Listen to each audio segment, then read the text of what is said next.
ओम ज्ञानानंदमयं देवं निर्मलं स्फटिकाकृतिम् आधारं सर्वविद्यानां हयग्रीवमुपास्महे। वेदवेदाङ्गवेदान्तन्यायशास्त्रार्थकोविदम् अस्मदाचार्यवर्यं श्रीगोविन्दार्यं समाश्रये।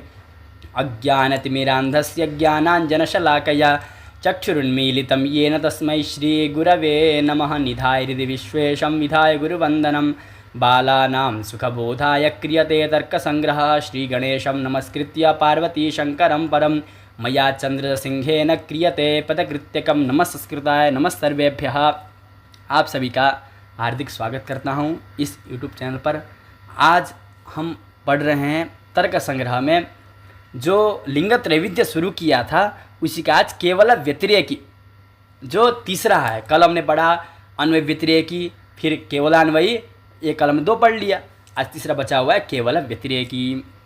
इसका लक्षण किया व्यतिरेक मात्र व्याप्तिकम केवल व्यतिरेकी। कहा व्यतिरेक मात्र व्याप्तिकम केवल व्यतिरेकी, अर्थात जहाँ पर व्यतिरेक व्याप्ति मात्र संभव हो, व्यतिरेक प्रयोज्य व्याप्तिमत्वम, यह हमें लक्षण करना है। क्या करना है? व्यतिरेक प्रयोज्य व्याप्तिमत्वम। ठीक है, अन्वय व्याप्ति नहीं होती, मात्र व्यतिरेक व्याप्ति होती है। जहाँ पर मात्र अन्वय व्याप्ति होती है तो वहाँ पर क्या कहते हैं? अन्वय मात्र व्याप्तिकम कहते हैं। अन्वयन व्याप्तिमत। अब यहाँ क्या कहना है? व्यतिरेकेण व्याप्तिमत कहना है। यथा पृथ्वी इतरेभ्यो भिद्यते गंधवत्वात्। खा तो समझिए, थोड़ा नया विषय है। पृथ्वी इतरेभ्य भिद्यते गंधवत्वात्। आप ऐसा भी इसको ऐसा भी कह सकते हैं, पृथ्वी इतर भिन्ना गंधवत्वात्। तो गंधवत्वात् को गंधाद् भी कह सकते हैं। क्या कहते हैं? गंधवत्वात् को गंधाद् भी कह सकते हैं। मधुबंताद् विहिता भाव प्रत्यय प्रकृत्यर्थम गमयते, ऐसा एक नियम है। अर्थात मधुबंत से, अर्थात क्या कहते हैं? मधुबंत से यदि हम भाव प्रत्यय कर दिया जाए, भाव प्रत्यय माने त्व तल इत्यादि, तो प्रकृति अर्थ बोध कराता है। अब बन्हीमत्वम बोलिए एवं बन्ही बोलिए, बातें कहिए। धूमवत्वाद बोलिए, धूमाद बोलिए। पर्वतो बन्हीमान धूमवत्वादि बोल सकते हैं, पर्वतो बन्हीमान धूमादि बोल सकते हैं। धूमवत्वम और धूम में कोई अंतर नहीं है। ठीक है, ये हमें समझना है। गंधवत्वा बोल सकते हैं, गंधादि बोल सकते हैं। ठीक है, अब देखिए, यद इतरेभ्यो न भिद्यते न तद गंधवत यथा जलम न चयम तथा तस्मान्न तथेति। अत्र यद गंधवत तद इतर भिन्नम इति अन्वय दृष्टान्तो नास्ति पृथ्वी मात्र से पक्षत्वात्। देखिए, हमें एक चीज़ यहाँ पर ध्यान देना है। हमने प्रतिज्ञा किया पृथ्वी इतरेभ्य विद्यते, पृथ्वी हमने पक्ष बनाया, इतरेभ्य विद्यते साध्य है। ठीक है, इतर भेद यहाँ पे साध्य है। ठीक है, गंधवत्वम यह क्या है? हेतु है। यह हमें 3 चीज़ देखना है। अब ये तो ठीक है, अब यहाँ पे क्या करना है? व्यतिरेक व्याप्ति का भी सामान्यतः ये पंचावय वाक्य में निर्धारण करने हैं। हमने सामान्य तो पढ़ लिया, तो पंचावय वाक्य को हमने पढ़ लिया पहले।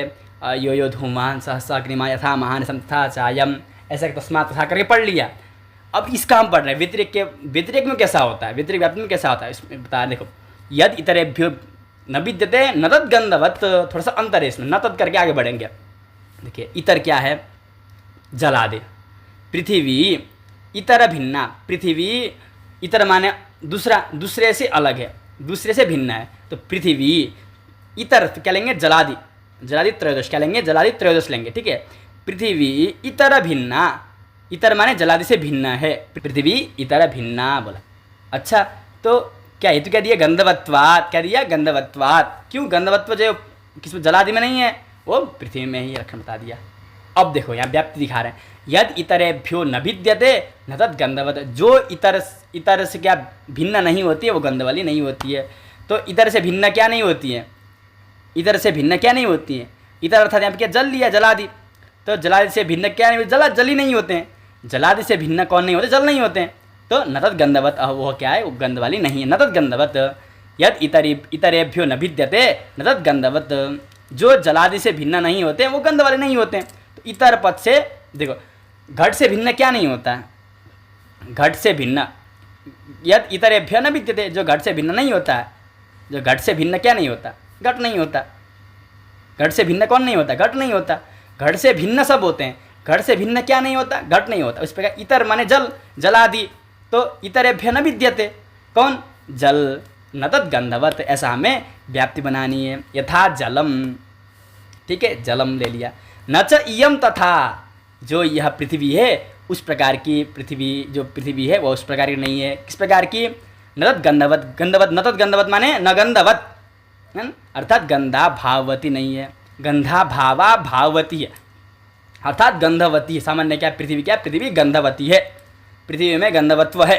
ठीक है, तो हमें इसको देखना है कि यत इतरेभ्यो न भिद्यते न तद गंधवत, जो इतर से अलग नहीं होती है वह गंध वाली भी नहीं होती है। लेकिन पृथ्वी ऐसी नहीं है, क्योंकि पृथ्वी इधर से क्या है, भिन्न है, पृथ्वी इधर से भिन्न है, इसलिए वह गंध वाली है। ठीक है, न च इयम तथा तस्मान न तथेति, अतः यह पृथ्वी क्या है, उससे भिन्न है। अतः पृथ्वी क्या है, पृथ्वी में क्या सिद्ध कर दिया, अतः पृथ्वी इतर भेदवती है। क्या है, पृथ्वी इतर भेदवती, इतर भेद है कि नहीं पृथ्वी में है, तो इतर भेदवत्वम तत्र साध्यते। ठीक है, पृथिव्या इतर भेदः तत्र साध्यते, ऐसा हमने कह दिया। वही कह रहा है अत्र यद गंधवत तइतर भिन्नम। अब किसी ने प्रश्न किया, नहीं जैसा हमने उधर किया था यत्र यत्र धूमः तत्र तत्र बन्ही किया था, ऐसा नहीं कर सकते। तो हेतु को उठा लो, यत्र यत्र गंधवत्वम तत्र तत्र इतर भेद, ऐसा नहीं बोल सकते, बोले नहीं बोल सकते। इति अन्वय दृष्टांतो नास्ति पृथ्वी मात्र से पक्षत्वात्, क्योंकि यहाँ पक्ष पृथ्वी है, दृष्टांत के लिए हम पक्ष को नहीं दे सकते, दृष्टांत कुछ दूसरा ढूंढना पड़ेगा हमें, सपक्ष तो मिलेगा ही नहीं, सपक्ष ही नहीं है। अतः हम ऐसा नहीं कह सकते, क्या कहना पड़ेगा उसको, यद इतरेभ्यो न विद्यते तद गंधवत। ठीक है, ऐसा हमें करना पड़ेगा, थोड़ा परिश्रम कीजिए, सरल है। अब देखते हैं इसको, केवल व्यतिरेको लक्ष्य व्यतिरेकी व्यतिरेकेण एव व्याप्तिर यस्मिंस्तथा, जहाँ पर व्यतिरेक से व्याप्ति होती है, व्यतिरेक हेतु से व्याप्ति होती है, क्या कहते हैं, केवल व्यतिरेकी। अन्वय व्यतिरेकी अतिव्याप्ति वारणा मात्रेति कहा। चलो यहाँ पर कितना कहो, व्यतिरेक मात्र व्याप्तिकम बोला, तो व्यतिरेक व्याप्तिकम इतना ही बोलो, व्यतिरेक व्याप्तिकम इतना ही कहेंगे, तो जो अन्वय व्यतिरेक में व्यतिरिक तो होता ही है, अन्वय भी होता है, व्यतिरिक भी तो होता है, तो वहाँ पर अतिव्याप्ति चली जाती। वहाँ निराश करने के लिए क्या कहा, यहाँ पर मात्रपद दिया, तो मात्रपद से अन्वय प्रयोज्य व्याप्ति शून्यत्वम ऐसा अर्थ है। ठीक है, अन्वय प्रयोज्य व्याप्ति शून्यत्वम ऐसा अर्थ आ जाएगा, और व्यतिरेक प्रयोज्य व्याप्तिमत्वम ऐसा अर्थ हमें वहाँ पर ले लेंगे।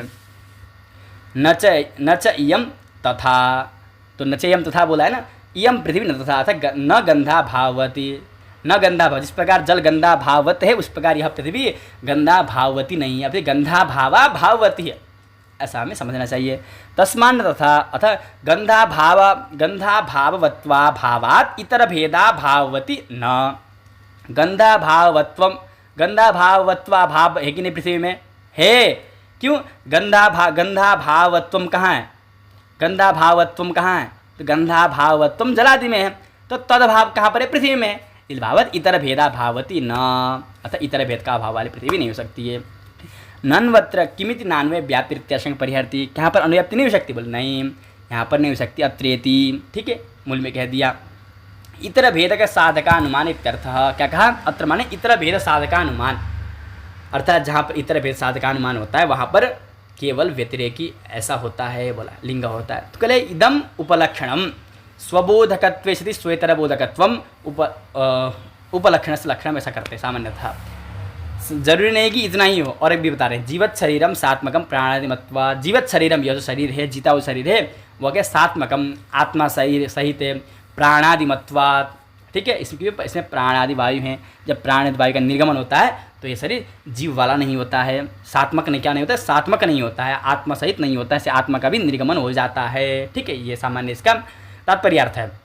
तो देखिए इसका हम व्याप्ति करेंगे, देखिए व्याप्ति, यत्र यत्र प्राणादिमत्वम तत्र तत्र सात्मकत्वम, यथा नहीं है कुछ, जीवत शरीर है, पक्ष में आ गए सब कुछ, अतः क्या करेंगे, यन्नैवं तन्नैवं, क्या करेंगे, यन्नैवं तन्नैवं करके यथा घटः, क्या यन्नैवं तन्नैवं, गंदा भाव नहीं है तो कहा था ना पृथ्वी, गंदा भाव और पृथ्वी को लिया था, उसी प्रकार हम क्या लेंगे, यहाँ पर भी सामान्यतः उसे प्राणादिमत्वा भाव लेंगे और सात्मक लेंगे।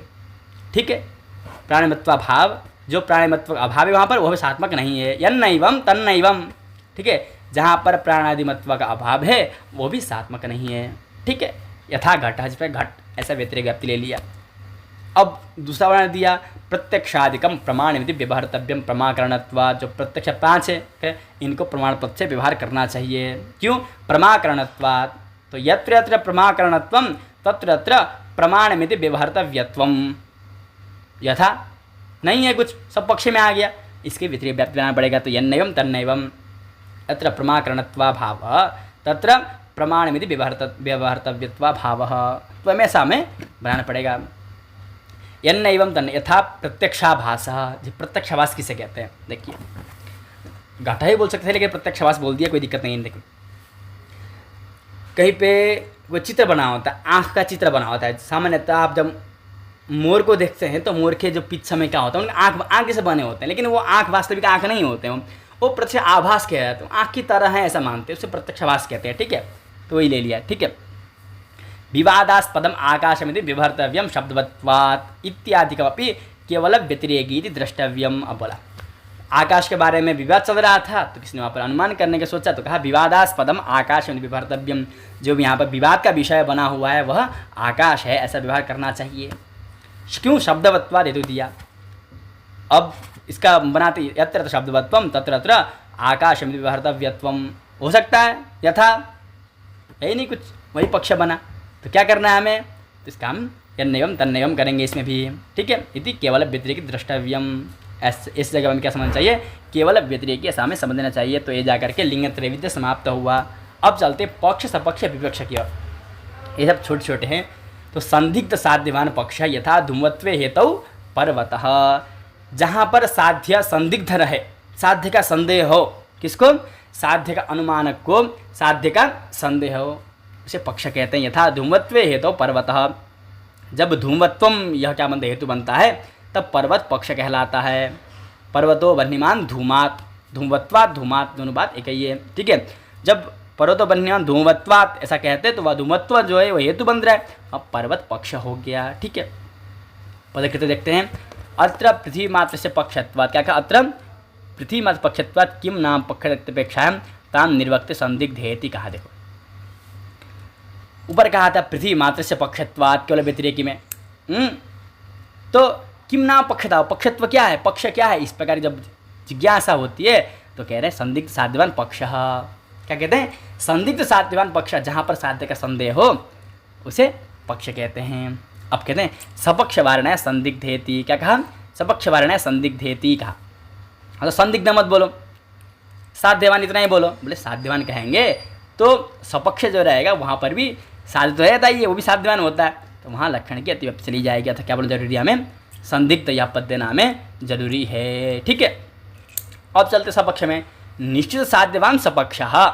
जहाँ पर साध्य का हमने निश्चय किया गया है उसको क्या कहते हैं? सपक्ष कहते हैं। यथा तत्र महानसम। बन्ही का सपक्ष क्या है? महानस।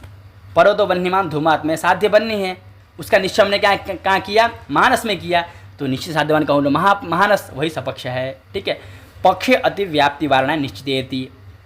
साध्यवान इतने कहो, क्या कहो? साध्यवान इतने, साध्यवान सपक्ष कहो।